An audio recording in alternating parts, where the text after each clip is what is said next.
welcome to the Tabletop Games blog topic discussion. Atmospheric ambience.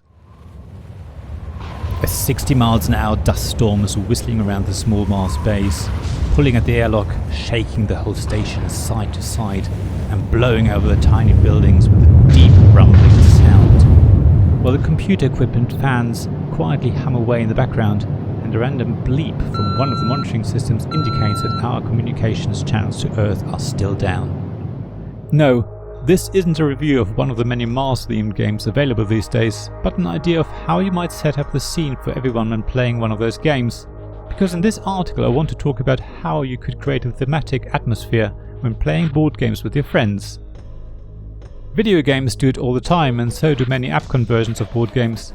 You can hear the world around you, the various sounds of wind or water, some footsteps, a few explosions and whatever else is happening, so that you are fully immersed in the action. There's usually also some sort of background music that changes as you move from scene to scene, and as a calm moment turns into chaos. Yet, tabletop games don't usually come with a soundtrack or atmospheric music out of the box, which I think is a real shame. I love immersing myself into the world of the game I'm playing, so I love having ambient background sounds to help me along. In fact, I've created my own audio mixes for a handful of games that I used to play on my smartphone, as we were playing those games at games nights. For example, for Scythe, there's a link in the description for my review of the game. I layered birdsong, mooing cows, baaing sheep, wind noise and other sounds to set the scene of the world the game is set in, and then every 5 to 10 minutes added the sounds of a walking mech and some gunfire and explosions to create the illusion of a battle taking place. Of course, these sound effects weren't in sync with the actions on the board. It was basically a 1-hour track that I would put on loop, but it's actually quite easy to create a custom soundboard on your smartphone and tap the relevant button to trigger the right sound based on whatever action the player takes on their turn. There are a number of apps available that do that. I can't make any recommendations here, but I'm sure you'll find something suitable if you search for them. Another option is background music, which you could even put on top of your ambient noise. For board games based on a well-known IP, that could be a simple matter of downloading the soundtrack of the relevant film and playing it as you play the game. One person in our games group loves doing that and is always busy selecting the right track depending on what's happening in the game. The mood actually does change as the music changes. However, if your game isn't based on a well-known IP, there are also a number of websites that have long lists of playlists of music that fits the theme of the game. Again, I don't want to give any recommendations here, mostly because I haven't used any of the sites enough to do so, but if you search for them, you should find one that fits your needs.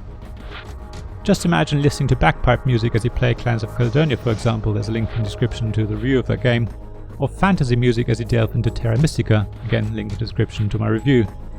I think it's really neat and can really help bring people into the game's world. You just have to be careful with how loud you play your music or soundscapes. You still want to be able to talk to each other without having to shout. Mind you, if you play specific sound effects at specific times, maybe it's worth turning them up to 11, so that some events become even more exciting. There's more you can do though. I appreciate people aren't meeting up at the moment and the following suggestions are not going to work unless you still play games in person, but I still want to talk about them. First thing is set dressing.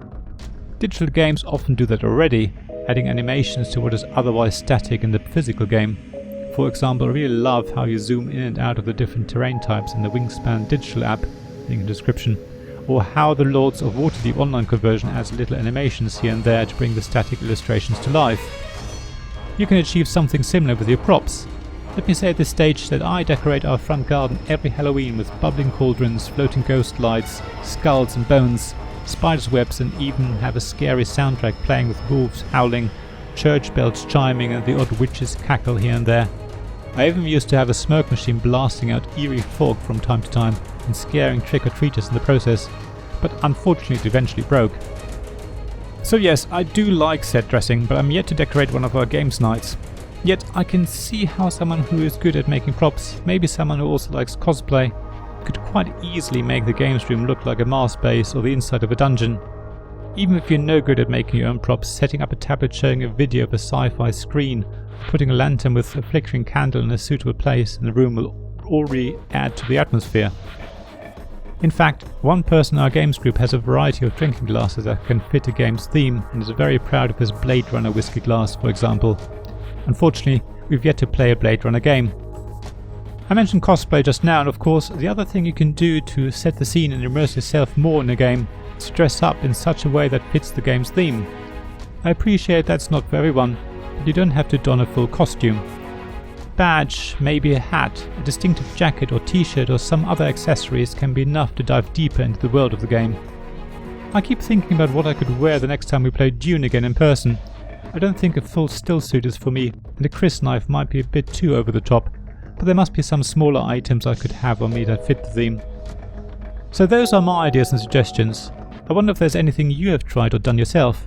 I would love to hear how you help everyone immerse themselves into the game's world. Please share your ideas on the blog at tabletopgamesblog.com. I'd love to hear from you. Thank you for listening to this Tabletop Games Blog topic discussion podcast. Please check the description below for links mentioned in this episode, as well as to the written version of this article on the blog.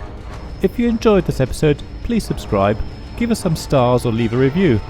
Please also tell your friends about me, and if you want to offer financial support, check out my Patreon and Ko-fi pages, links to which you'll find in the blog at tabletopgamesblog.com.